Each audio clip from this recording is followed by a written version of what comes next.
जय हिंद दोस्तों।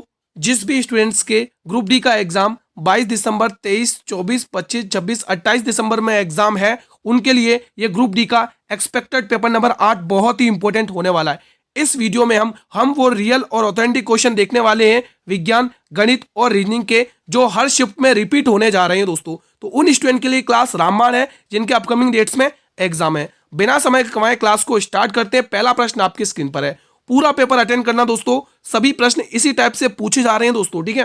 पहला प्रश्न आपकी स्क्रीन पर है। अब देखिए पहला ही प्रश्न कितना इंपॉर्टेंट है। हर शिफ्टों में ऐसे क्वेश्चन पूछे जा रहे हैं और स्टूडेंट गलती भी कर रहे हैं। आप गलती मत करना, अभी यहीं पर सीख लेना इन क्वेश्चंस को, ठीक है दोस्तों। सारे क्वेश्चंस याद कर लेना इसी क्लास में।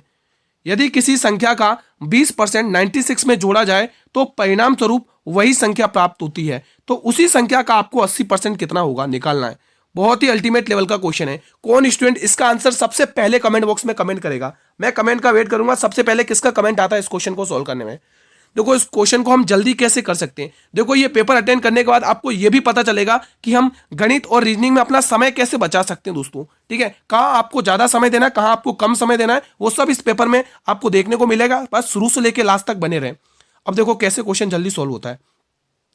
किसी संख्या का 20% 96 में जोड़ा जाए। भाई 20% दोस्तों आप 96 में जोड़ लो। 20% आप किसी संख्या के 20% में 96 जोड़ने पर परिणाम वही संख्या यानी खुद 100% प्राप्त होती है दोस्तों, ठीक है।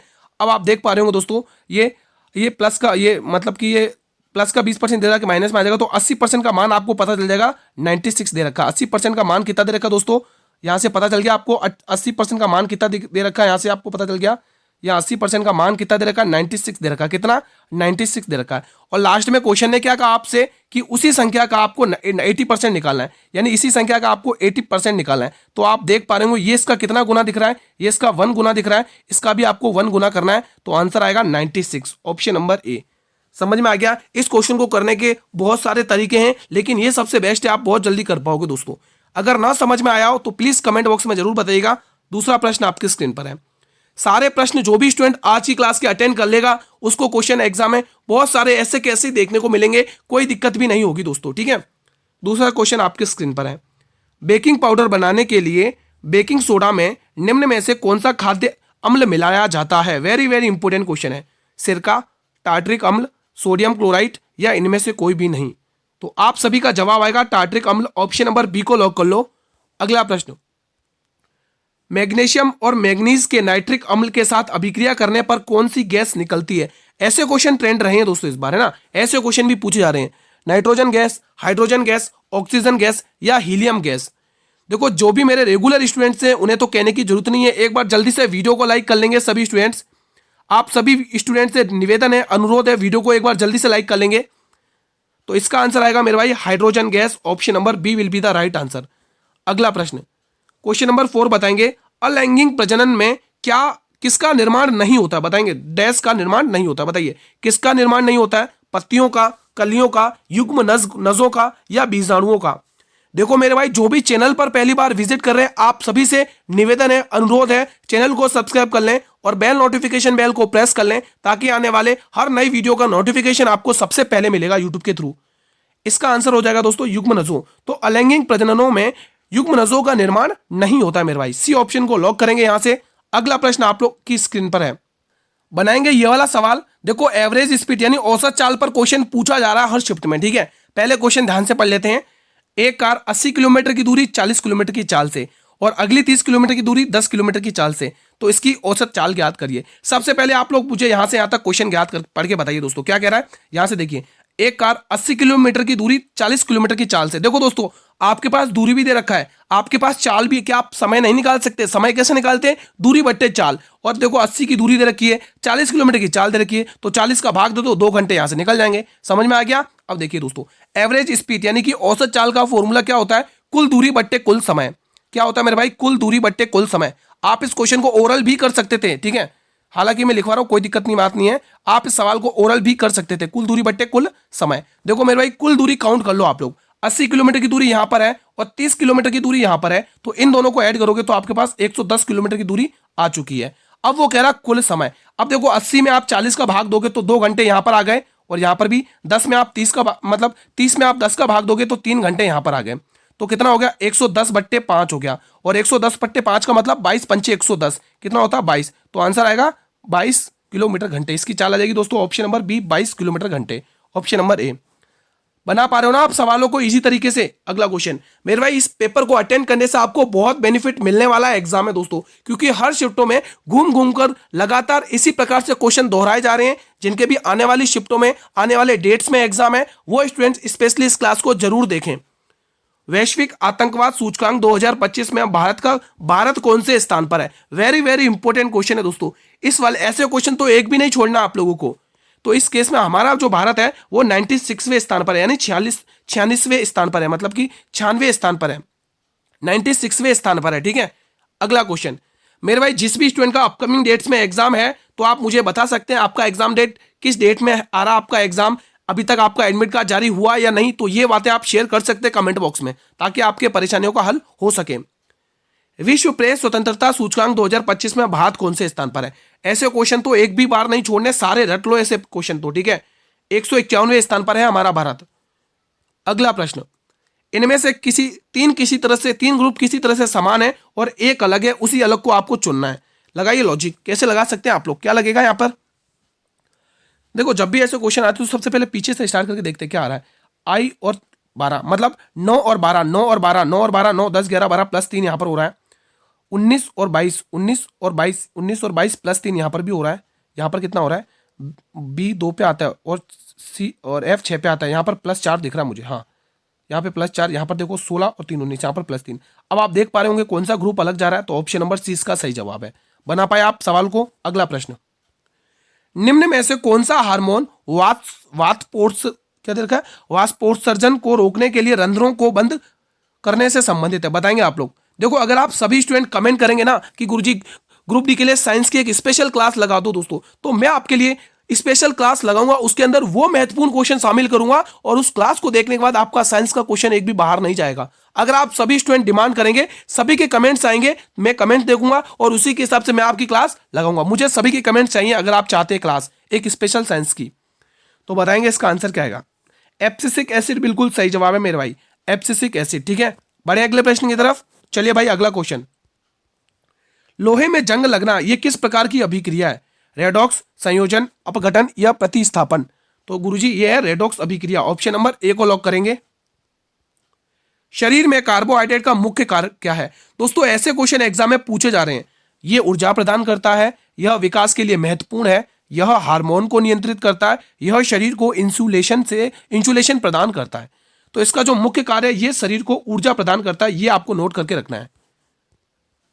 दी गई श्रृंखला में प्रश्न चिन्ह के स्थान पर क्या आएगा? लगाइए लॉजिक। जब दोस्तों श्रृंखला धीरे धीरे चल रही होती है, यहाँ पर 131 आएगा। ठीक है, यहाँ पर 131 है दोस्तों, कितना 131। जब श्रृंखला धीरे धीरे चल रही होती तो सबसे पहले हम क्या देखते हैं? गैप देखते हैं। +3 का गैप दिख रहा है, यहाँ पर 9 और 6 +6 का गैप दिख रहा है, तो यहाँ पे 5 और 4 9 +9 का गैप दिख रहा है। देखो 3 का पहाड़ा चल रहा है, अगला नंबर +12 आएगा। तो 104 और 12 कितने होते हैं दोस्तों? 104 और 12 116 होते हैं, ऑप्शन नंबर डी। और 116 में आप जैसी 116 होते ना, 3 चौक आया, तो अब 116 में जैसे आप 15 प्लस करोगे ना तो 131 आ जाएगा। ठीक है, यानी हमने बिल्कुल सही लॉजिक लगाया। अगला क्वेश्चन, बेकिंग सोडा और सिरके की अभिक्रिया से उत्पन्न होने वाली गैस कौन सी है? वेरी वेरी इंपॉर्टेंट है। अमोनिया, हाइड्रोजन, कार्बन डाइऑक्साइड या कार्बन मोनोऑक्साइड? तो आंसर आएगा CO2 carbon dioxide, option number C. अगला प्रश्न, हाल में ही वर्ष 2025 का नोबेल शांति का पुरस्कार किसे दिया गया है? वेरी वेरी इंपॉर्टेंट है दोस्तों, बताएंगे आप लोग। Jannik Sinner, Carlos Alcaraz, Malala Yousafzai या मारिया कोरिना मचाडो? आंसर आएगा Maria Corina Machado, option number D. बिल्कुल रियल सवाल है सारे के सारे प्रश्न। ठीक है, एग्जाम ओरिएंटेड है, मोस्ट एक्सपेक्टेड पेपर है आज आपका 8वां, है ना। निम्न में से किसे खेल में उत्कृष्टता के लिए पद्म भूषण पुरस्कार दिया गया दोस्तों? वेरी वेरी इंपॉर्टेंट है दोस्तों, बताइए। तो ये पुरस्कार दिया गया PR श्रीजेश को। किसको दिया गया मेरे भाई? PR श्रीजेश को। ये आपको टिक कर लेना है।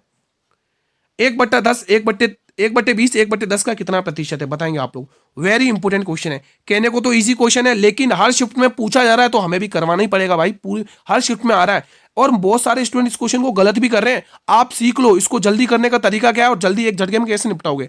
जिसको नहीं आता कोई दिक्कत नहीं मेरे भाई, अभी सीख लो। ठीक है, आपको पता है 1/10 जिसके साथ का लगा था वो चीज नीचे सबसे नीचे आती है। ये चीज होगी बेसिक, वो जमाना गया। अब इसको फुर्ती में करने की निंजा टेक्निक क्या है, उसने आंसर प्रतिशत में पूछा है। इसको क्रॉस मल्टीप्लाई करो, कितना आएगा, 10 आएगा। इसको इससे मल्टीप्लाई करो, 20 आएगा। ये आ गया 10/20 और प्रतिशत का सिंबल यानी 100 लगा लो। बस क्वेश्चन में बिल्कुल भी दम नहीं है। 20 पंचे 100 और 10 पंचे 50। तो आप कह पा रहे होंगे कि ये इसका 50% है। कितना प्रतिशत है मेरे भाई, 50%। Option number B. ये निंजा टेक्निक से आपको जल्दी करना है भाई, ठीक है। अब ये आप ये मत करने लग जाना कि जिसके साथ का लगता है वो नीचे। हाँ भाई ये सही है, लेकिन आपको दोस्तों कंपटीशन के अकॉर्डिंग काम करना है कि कंपटीशन कितना बढ़ गया। आप ये करोगे जब तक वो 2 क्वेश्चन कर देगा इतने में, आपका कॉम्पिटिटर है ना, तो ये गलती नहीं करनी। अब 54x² और 18xy का तृतीय अनुपात क्या है दोस्तों। तृतीय अनुपात कैसे निकालते हो दोस्तों, b का स्क्वायर अपॉन में a, यही तो करते हो। तो आप देख पा रहे होंगे b क्या आपका 18xy, ठीक है, गुणा 18xy। हमने 2 बार लिख दिया स्क्वायर लगा के। अब वो कह रहा है a लिखो तो 54 लिखना है और यहाँ पर x का स्क्वायर दे रखा है, यहाँ पर मल्टीप्लाई x का स्क्वायर 2 बार दे रखा है ना, तो गुणा x कर लो। 2 बार x लिख दिया। अब आप देख पा रहे होंगे एक x से ये x गया, इस x से ये x गया, ठीक है। 18 की टेबल से 18 54 होता है और 3 की टेबल से 6 बार। तो देखो एक y यहाँ है, एक y यहाँ और ये 6, तो 6y² दिख रहा है। Option number D. बना पाया आप इजीली सवाल को। अगला क्वेश्चन, ऊपरी और निचली एपिडर्मी के मध्य पाए जाने वाले उत्तक क्या कहलाते हैं। शानदार क्वेश्चन है। पीथ, स्टोमेटा, मेसोफिल या वस्क्यूलर बंडल। तो आंसर आएगा दोस्तों मेसोफिल। ऑप्शन नंबर सी को लॉक कर लो यहां से। निम्नलिखित में से कौन से मतलब कार्बोहाइड्रेट के पाचन का मुख्य अंतिम उत्पाद है। वेरी इंपोर्टेंट क्वेश्चन है। वसा, लिपिड, ग्लूकोज या सेल्यूलोज।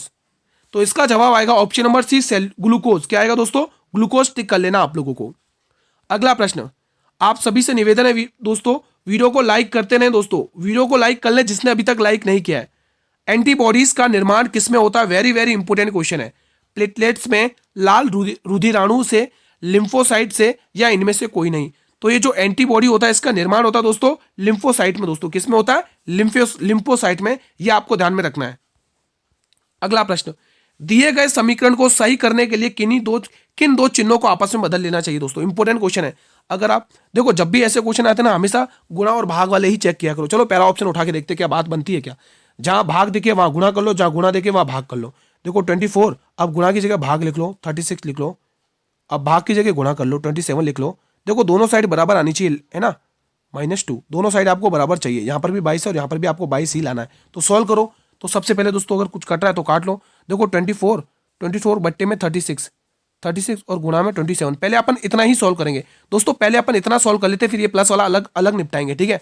प्लस वाला बाद में अपन अलग से निपटाएंगे। तो देखो ये आप देख पा रहे हो 6 की टेबल से कट रहा है, 6 चौके 24 और 6 छंग 36।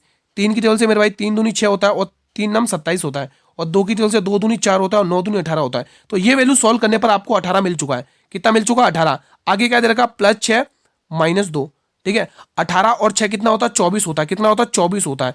और 24 में से 2 घटा रहे तो बिल्कुल 22 आ रहा है। तो हमारी बात बन चुकी है दोस्तों, दोनों साइड 22 आ चुका है। तो हमारा पहला ही ऑप्शन सेटिस्फाई कर गया। देखो ऐसे क्वेश्चन आपको ऑप्शन से ही उड़ाने पड़ते हैं और ज्यादातर आपको गुणा और भाग वाला ही चेक करना पड़ता है, तो जल्दी हो जाता है, ठीक है। किसने मिस यूनिवर्स इंडिया 2025 का खिताब जीता। इंपोर्टेंट क्वेश्चन है, बताएंगे। अनुराधा ठाकुर, ज्योति राव, रश्मिका मंदाना या मनिका विश्वकर्मा। तो आंसर आएगा मनिका विश्वकर्मा। इंपोर्टेंट क्वेश्चन है दोस्तों, ठीक है। किस लेखिका ने अंतरराष्ट्रीय बुकर पुरस्कार 2025 जीता है। यह क्वेश्चन तो 2-3 बार आपकी शिफ्टों में रिपीट हुआ, इसलिए मैं 5 स्टार लगा देता हूं। वेरी वेरी इंपोर्टेंट है, इंपोर्टेंट क्वेश्चन है दोस्तों, इंपोर्टेंट क्वेश्चन है। तो ये जीता दोस्तों बानू मुश्ताक ने। किसने जीता मेरे भाई, बानू मुश्ताक ने। याद कर लेना, इंपोर्टेंट क्वेश्चन है। पौधे की वह कौन सी संरचना है जिसकी सहायता से जलीय पौधों में तैर सकते हैं, जिसकी सहायता से जलीय पौधे पानी में तैर सकते हैं। वो कौन सी संरचना है दोस्तों, वो है दोस्तों एरेनकाइमा। क्या है दोस्तों, एरेनकाइमा। याद कर लेना, इंपोर्टेंट क्वेश्चन है मेरे भाई। बढ़े अगले प्रश्न की तरफ। चले मेरे भाई, अगला क्वेश्चन आपकी स्क्रीन पर आने जा रहा है। उत्तल दर्पण में जब वस्तु अनंत पर हो जाती है तब प्रतिबिंब कैसा बनता है। वेरी वेरी इंपोर्टेंट है दोस्तों। आभासी सीधा और उल्टा छोटा, वास्तविक उल्टा और बड़ा, वास्तविक सीधा और छोटा, आभासी उल्टा और बड़ा। तो आप लोगों का जवाब आएगा आभासी सीधा और छोटा बनता है। कौन सा बनता है, आभासी सीधा और छोटा। अब ये क्वेश्चन बनाएंगे गणित का। 48 किलोमीटर की रफ्तार से चलने वाली 300 मीटर लंबी रेलगाड़ी 240 मीटर लंबे पुल को पार करने में कितना समय लेगी। देखो दोस्तों, जब भी रेलगाड़ी किसी पुल को पार करती है तो उस केस में रेलगाड़ी अपनी लंबाई प्लस उस पुल की लंबाई दोनों को पार करती है। आपसे समय पूछा है, वो भी सेकंड में, ठीक है। अब आप कहोगे गुरुजी जो दूरी होती है, दूरी कैसे निकलती है मेरे भाई? दूरी का फॉर्मूला क्या होता है? दूरी गुरुजी ऐसे निकलती है, चाल गुणा समय करके क्या निकल जाती है हमारी गुरुजी? दूरी निकल जाती है। चाल गुणा समय करके हमारा क्या निकल जाता है मेरे भाई? दूरी निकल जाती है। तो अब आप ये कहोगे गुरुजी दूरी निकालना है। अब दूरी देखो, 300 मीटर तो ट्रेन की खुद की लंबाई और 240 मीटर उस लंबे पुल की लंबाई, तो कितना हो गया? 300 और 200 500, यानी कि 540 इसकी दूरी हो चुकी है। 540 इसकी दूरी हो चुकी है। अब चाल देखो गुरुजी, चाल दे रखी 48 किलोमीटर में। अब इसको मीटर पर सेकंड में बदलने के लिए हमें 5/18 से क्या करना पड़ेगा? मल्टीप्लाई करना पड़ेगा, और समय हमें निकालना है मेरे भाई, ठीक है। अब कुछ कट रहा है तो काट लो। देखो ये 12 की टेबल से काट के देखते हैं, 12 चौके 48, कितना बचेगा? 6, 12 पंचे 60, ठीक है, और 12 चौके 48। 5 की टेबल से मेरे भाई 9 बार जाएगा, 2 की टेबल से 2 बार जाएगा, और 2 की टेबल से 9 बार जाएगा। 90 90 81, तो 81/2, 81/2 का मतलब क्या होता है आप सभी जानते हैं। तो यहां से समय निकल जाएगा 40.5 सेकंड। पता चल गया कैसे निकालना है क्वेश्चन को? समझ में आ गया अच्छे से? कोई दिक्कत की बात नहीं है ना? अगला सवाल, 2.666 प्लस 2.77 को भिन्न के रूप में बदलिए दोस्तों। वेरी वेरी इंपॉर्टेंट है। देखो ऐसे क्वेश्चन जब देखो, ये देखो 6 बार बार रिपीट हो रहा है, तो आपको इसके ऊपर बार लगाना है। क्या लगाना है? 6 के ऊपर क्या लगा लोगे मेरे भाई? बार आप लगा लोगे। ये बार हमने लगा दिया। फिर प्लस 2 पॉइंट, देखो यहाँ पर एक और 7 है, ठीक है। अब ये 7 3 बार रिपीट होते, तो 7 के ऊपर बार लग जाएगा। अब ऐसे क्वेश्चन को हम कैसे सॉल्व करते हैं दोस्तों? देखो पॉइंट के बाद क्या होता है दोस्तों? ये प्लस वाली चीजें होती है, ठीक है। अब 6 के ऊपर एक बार लग रहा है, तो एक बार 9 लगाना है। यहाँ पर देखेंगे 2। अब पॉइंट के बाद देखो, अब देखो यहाँ पर भी प्लस लगा लेना। 7 के ऊपर एक बार लग रहा है, तो हम यहाँ पे एक बार ही 9 लगेंगे दोस्तों, ठीक है। अब सॉल्व कर लो। 9 दूनी 18 प्लस 6 24/9, और 24/9 प्लस, और 9 दूनी 18, 18 7 25/9, 25/9। अब देखो जब समान हो जाते हैं दोस्तों, तो हमें ऊपर प्लस करके लिख लेना होता है। कितना रहा? 49। तो 49/9 कहीं दिख रहा है क्या? बिल्कुल दिख रहा है। Option number D. बना पाए आप सवाल को इजीली? अगला प्रश्न, लता दीनानाथ मंगेशकर पुरस्कार 2025 से किसे सम्मानित किया गया? इंपॉर्टेंट क्वेश्चन है दोस्तों। अमिताभ बच्चन, सलमान खान, लता मंगेशकर या कुमार मंगलम बिड़ला? तो आंसर आएगा Kumar Mangalam Birla. Option number D को लॉक कर लो। अगला प्रश्न, निम्न में से कौन सी कोशिका अपना आकार बदल सकती है? बहुत ही इंपॉर्टेंट क्वेश्चन है। लाइजोसोम, पादप कोशिका, रेखिक पेशिश कोशिका या चिकनी बेसिक कोशिका? वेरी वेरी इंपॉर्टेंट है। तो जो अपना आकार बदल सकती है वो है चिकनी बेसिक कोशिका। कौन है दोस्तों? चिकनी बेसिक कोशिका। अम्ल और क्षार की अभिक्रिया से क्या बनता है? वेरी वेरी इंपॉर्टेंट है दोस्तों। केवल जल, केवल लवण, अम्ल और गैस, लवण और जल। तो दोस्तों अम्ल और क्षार यानी एसिड और बेस की जब भी रिएक्शन होती तो हमेशा दोस्तों लवण और जल बनता है। ध्यान रखना दोस्तों आप लोगों को। अगला क्वेश्चन, सीलिया किस में पाए जाते हैं? दोस्तों सीलिया किस में पाए जाते हैं? ऐसे क्वेश्चन पूछे जा रहे हैं। फेफड़े में, श्वसन तंत्र में, अमाशय में या फूड पाइप में? तो आप कहोगे ये श्वसन तंत्र में पाए जाते हैं मेरे भाई। किसमें? श्वसन तंत्र में। ये क्वेश्चन बनाएंगे। वेरी वेरी इंपॉर्टेंट क्वेश्चन है दोस्तों। सी एफ की बहन है, ए बी का पिता है, ए बी का पिता है, ई का पति है और डी का इकलौता पुत्र है। यानी ए का संबंध 2 जनों से 3 जनों से बिठा रखा है इस लाइन में। ए का संबंध 3 जनों से। कैसे? ए बी का तो पिता है और ई का पति है और डी का इकलौता पुत्र है। समझ में आ गया? आगे बढ़ते हैं। डी एफ का दादा है और ए की कोई बहन नहीं है, ठीक है। तो ए के कितने बच्चे हैं, यानी कितने संतान है? शानदार क्वेश्चन है। तो सबसे पहले इस क्वेश्चन को पकड़ने के लिए हमें यहां से स्टार्ट करना पड़ेगा। डी एफ का दादा है, तो सबसे पहले मेरे भाई एफ बनाओ। अब एफ का दादा कौन है? डी है भाई, ये इसका दादा है। अब इसका दादा तो यहां पर इसका पिता रहा होगा, तभी तो ये इसका दादा बना। बिल्कुल कॉमन सेंस की बात है। चलिए पहली वाली लाइन उठाते हैं। अब क्या कह रहा है देखो, पहली वाली लाइन का है सी एफ की बहन है। तो एफ की कोई बहन है जिसका नाम है सी, ये बहन है, तो हम इसको माइनस का सिंबल से बनाएंगे दोस्तों, ठीक है, क्योंकि ये फीमेल की कैटेगरी में आ रही है। और जो मेल की कैटेगरी में आते हैं उसको हम प्लस से डिनोट करते हैं दोस्तों, ठीक है, इजीली सॉल्व हो जाए इसलिए। चलिए आगे देखते हैं। अब वो क्या कह रहा है, दूसरी वाली लाइन पढ़िए। ए बी का पति है, ई का पति है। मतलब ए है ना, बी का पति है, और ए है ना, बी का पिता है। ए क्या है दोस्तों? बी का पिता है, और ई का पति है, और डी का इकलौता पुत्र है। देखो इसने क्या कहा, ए जो है ना यहाँ पे डी का इकलौता पुत्र है, तो ए यहाँ पे आ जाएगा दोस्तों। ये आ गया इसका पिता, आ गया पिता इसका। अब देखो ए बी का पिता है। अब बी का पिता यहाँ पे कौन बता रखा है? ए बता रखा है, ठीक है भाई। हाँ, ये आ गया पिता। अब उसने कहा है ए जो है ना ई का पति है, तो ई का पति, तो ई यहाँ पे क्या आ जाएगी? फीमेल की कैटेगरी में आ जाएगी, और इसको हम माइनस में डिनोट करेंगे। ये हस्बैंड वाइफ है।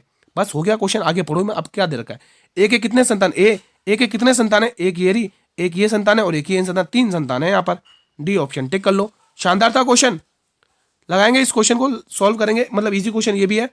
नवे एशियाई शीतकालीन खेल 2025 में कौन सा देश शीर्ष स्थान पर है? कौन सा देश शीर्ष स्थान पर है? चीन, फ्रांस, नेपाल या भारत? तो पहले स्थान पर चीन है, ध्यान रखेंगे दोस्तों आप लोग। अगला प्रश्न, बाफ्टा फिल्म पुरस्कार में सर्वश्रेष्ठ अभिनेता पुरस्कार किसने जीता है? देखो ये क्वेश्चन आपके एग्जाम में पूछा गया क्वेश्चन है। तो ये किताब जीता दोस्तों एड्रिनल ब्रोडी ने, adrenal Brodie, option number A. अगला प्रश्न 35वां, अंतर्प्रद्रव्य जालिका के छोटे छोटे बिंदुओं के रूप में क्या मौजूद होते हैं? बताएंगे। शानदार क्वेश्चन है। जीन, राइबोसोम, कोशिका झिल्ली या इनमें से कोई नहीं? तो दोस्तों अंतर्प्रद्रव्य जालिका के छोटे छोटे बिंदुओं में मौजूद होते हैं राइबोसोम। आपको टिक करना है बी वाला ऑप्शन। अगला प्रश्न, मेरे भाई जो भी चैनल पर पहली बार विजिट कर रहे हैं, आप सभी से निवेदन है, अनुरोध है, एक बार चैनल को जल्दी से सब्सक्राइब कर लेंगे और बेल नोटिफिकेशन बेल को प्रेस करके रख लेंगे ताकि आने वाले हर वीडियो का नोटिफिकेशन आपको सबसे पहले मिले। जब श्वेत प्रकाश प्रिज्म से होकर गुजरता है तो कौन सा रंग सर्वाधिक विचलित होता है? वेरी वेरी इंपॉर्टेंट क्वेश्चन है। नीला रंग, लाल रंग, हरा रंग या बैंगनी रंग? बताएंगे आप लोग। तो आंसर आप सभी का आ रहा होगा ऑप्शन नंबर डी, बैंगनी रंग विचलित होता है। शानदार क्वेश्चन एक बार फिर से गणित का। किसी वस्तु का क्रय मूल्य 3000 रुपए है। डॉलर नहीं आएगा दोस्तों, डीलर आएगा यहाँ पे। डीलर इस पर 10% की छूट देता है और इसके बाद रिटेलर इसे 5% की छूट पर ग्राहक को देता है। तो ग्राहक के लिए अंतिम विक्रय मूल्य क्या है? तो आप सभी को पता है गुरुजी, छूट जो होती है वो हमेशा किस पे दी जाती है? अंकित मूल्य। लेकिन उसने क्या कहा, यदि वस्तु का क्रय मूल्य 3000 रुपए है तो इस पर 10% की छूट दी जाती है। अब देखो 3000 वस्तु का मूल्य दे रखा क्रय, लेकिन डीलर इस पर 10% की छूट दे रहा है। तो 10% की फ्रैक्शन वैल्यू कितनी होती है? मैं एक बार फ्रैक्शन वैल्यू लिख देता हूँ, 1/10 और 5% की 1/20 होती है। ठीक है, अब सोल्व करते हैं। 10 रुपए की चीज 1 रुपए की छूट पे 9 रुपए पे, उसके बाद 20 रुपए की चीज 1 रुपए की छूट पर 19 रुपए पे। अब क्वेश्चन सोल्व कर लो, हो गया क्वेश्चन। आप इसको दोस्तों सीपीएसपी के रिलेशन पे भी कर सकते हो दोस्तों, रेशियो बना के, और इसको नंबर लाइन पर भी सोल्व कर सकते हो दोस्तों। ठीक है, मैं इस बार नंबर लाइन पर सोल्व करा रहा हूँ। बाकी दोस्तों इस टाइप के क्वेश्चन हम सीपीएमपी पर रिलेशन पे हमेशा करवाते ही हैं, तो मैंने सोचा इस बार थोड़ा अलग तरीके से करवाते हैं। ठीक है, तो 2 जीरो से ये 2 जीरो गए और यहाँ पे बचा हुआ 2, और 2 की टेबल से काटोगे 15 बार। अब मल्टीप्लाई कर लो तो कितना आ रहा है दोस्तों? कितना आ रहा है? 19 पंचे 95, 15 है ना? हाँ, 19 पंचे 95 की 5 कैरी 9, 19 से कम 19, 19 और 20, 20 और एक 28, 285 आ रहा है। और 285 में आपको 9 का मल्टीप्लाई करना है बस। 9 पंचे 45 की 5 कैरी 4, 9 72, 72 4 76 की 6 कैरी 7 और 9 दूनी 18, 18 7 कितना होता है? 18 7 25 होता है। तो 25 65 है किसमें? तो बिल्कुल 25 65 ऑप्शन नंबर बी में है। किसमें है? 25 65 ऑप्शन नंबर बी में है। चलिए मेरे भाई अगला क्वेश्चन आपके स्क्रीन पर आ रहा है। देखो दोस्तों आप इसको सीपी और एमपी के रेशियो पर भी आप इस क्वेश्चन को सॉल्व कर सकते हो दोस्तों। ठीक है, अगला प्रश्न आपके स्क्रीन पर आने जा रहा है। ये प्रश्न बताएंगे क्वेश्चन नंबर 38। एक न्यूरॉन में, अरे ये क्या हो गया? पेंसिल कहाँ गई? अरे भाई पेंसिल कहाँ गई? ये आ गई पेंसिल, पेंसिल आ चुकी। अरे क्वेश्चन ही गायब हो गया अब तो। ये रहा, एक न्यूरॉन में तंत्रिका आवेग सबसे पहले किस भाग से शुरू होता है? बताएंगे, वेरी वेरी इंपॉर्टेंट है। डेंड्राइट से, एक्सन से, साइटोन से या टर्मिनल एंड से? तो दोस्तों एक न्यूरॉन में जो तंत्रिका आवेग होता है वो सबसे पहले डेंड्राइट भाग से स्टार्ट होता है। ऑप्शन नंबर ए को लॉक कर लो, इंपॉर्टेंट क्वेश्चन है। अगला प्रश्न, federation of Indian chambers of commerce and industry के नए अध्यक्ष कौन बने? मनोज वर्मा, अनंत गोयनका, राम मोहन मिश्रा, हर्षवर्धन अग्रवाल? तो अनंत गोयनका आपको टिक कर लेना है। अगला प्रश्न, ग्लोबल फायर पावर इंडेक्स 2025 में भारत कौन से स्थान पर है? वेरी वेरी इंपॉर्टेंट है। तो हमारा भारत 4थे स्थान पर है मेरे भाई। कितने स्थान पर? 4थे स्थान पर है, ध्यान रखना। जलवायु परिवर्तन प्रदर्शन सूचकांक 2025 में भारत कौन से स्थान पर है? बताएंगे। तो इसमें हमारा भारत 10वें स्थान पर है। अब बढ़े अगले प्रश्न की तरफ, फिर आप कहोगे बहुत जल्दी प्रश्न पलट देते हो सर, एक बार आप ऑप्शन भी पढ़ लो। ठीक है, बढ़े अगले प्रश्न की तरफ। अगला प्रश्न, क्योंकि स्टूडेंट के क्वेश्चन आए हैं 1-2 स्टूडेंट के कि सर आप क्वेश्चन पढ़ते हो आंसर लगा के एकदम से जल्दी से पलट देते हो। वैश्विक लैंगिक अंतर सूचकांक 2025 में भारत कौन से स्थान पर है? एक बार आप ऑप्शन पढ़ लो फिर आंसर टिक करेंगे। पढ़ लिया ऑप्शन? ठीक है, इसका आंसर आएगा भारत 131वें स्थान पर है। कितने स्थान पर है? भारत 131वें स्थान पर है, ध्यान रखना। प्रतिरोधकता की ऐसा इकाई क्या है? ऑप्शन पढ़ लो जल्दी से। ओम, वोल्ट, एम्पियर या ओम मीटर? तो प्रतिरोधकता की जो ऐसा इकाई है दोस्तों ओम मीटर है। ऑप्शन नंबर डी को लॉक कर लेना है। बढ़े अगले प्रश्न की तरफ। चलिए अगला क्वेश्चन, एक परिपथ में 2 बिंदुओं के बीच विभवांतर के लिए सूत्र क्या है? देखो सूत्र आपको अच्छे से याद करने दोस्तों। V बराबर IR, V बराबर IT, Q बराबर Q अपॉन T या V बराबर W अपॉन Q? तो आंसर आएगा V बराबर W अपॉन Q। बढ़े अगले प्रश्न की तरफ। अंतिम प्रश्न क्लास का, विद्युत विभवांतर की ऐसा इकाई क्या है? ओम, वोल्ट, कूलम्ब या एम्पियर? बताएंगे आप लोग। तो इसका आंसर आएगा वोल्ट दोस्तों। ठीक है, वोल्ट आ जाएगा इसका आंसर दोस्तों। ठीक है, तो आज का सेशन मैं यहीं पर वाइंड अप करता हूँ। कैसा रहा आप लोगों का रिवीजन, प्लीज मुझे कमेंट बॉक्स के माध्यम से बताएं। मेरे भाई वीडियो पसंद आई, अगर ये वीडियो पसंद आई तो वीडियो को लाइक कर लेंगे, आप सभी से अनुरोध और निवेदन है। ठीक है दोस्तों, और ज्यादा से ज्यादा इस वीडियो को शेयर करिए जिनके भी अपकमिंग डेट्स में एग्जाम है दोस्तों, लाइक 22 तारीख, 23 तारीख, 24, 25, 26, 27, 28, 29 दिसंबर में। ठीक है, और मेरे भाई आप सभी से एक अनुरोध और है, हम्बली रिक्वेस्ट है, जो भी चैनल पर पहली बार विजिट कर रहे हैं एक बार चैनल को सब्सक्राइब कर लेंगे ताकि, और हाँ बेल नोटिफिकेशन प्रेस को भी दबाएंगे ताकि आने वाले हर वीडियो का नोटिफिकेशन आपको सबसे पहले मिले। मेरे भाई आपके काम की चीज़ की सर पीडीएफ कहाँ मिलेगी, तो मेरे भाई पीडीएफ इसकी टेलीग्राम चैनल पर मिलेगी। टेलीग्राम चैनल का लिंक वीडियो के डिस्क्रिप्शन बॉक्स में गिवन है, ज्वाइन कर लो, वहां पर आपको लिंक मिल जाएगा और अच्छे से डाउनलोड करो और रिवीजन में लग जाओ मेरे भाई। ठीक है, और एक और क्वेश्चन आप सभी से करना चाहूंगा, आप मुझे ये भी कमेंट करें कि आपको इस क्लास में इन 45 क्वेश्चन में किस क्वेश्चन से प्रॉब्लम है, कौन सा क्वेश्चन समझ में नहीं आया। आप ये कमेंट बॉक्स के माध्यम से हमें कमेंट बॉक्स में बता सकते हैं, और ये भी बताना जरूर कि आपका एग्जाम किन डेट्स में, किन शिफ्ट में, और अभी तक आपका एडमिट कार्ड जारी हुआ या नहीं, ये भी आप बता सकते हैं। अगर आप इंटरेस्टेड हैं, अगर आप दिल्ली पुलिस कांस्टेबल की तैयारी कर रहे हो, चाहे किसी की एग्जाम की तैयारी कर रहे हो दिल्ली में, ठीक है, तो आप 7 बजे वाली क्लास अटेंड करना, वहां से आपको बहुत हेल्प मिलने वाली है दोस्तों। मिलते हैं कल एक और संभावित पेपर के साथ, तब तक स्टूडेंट जय हिंद जय भारत।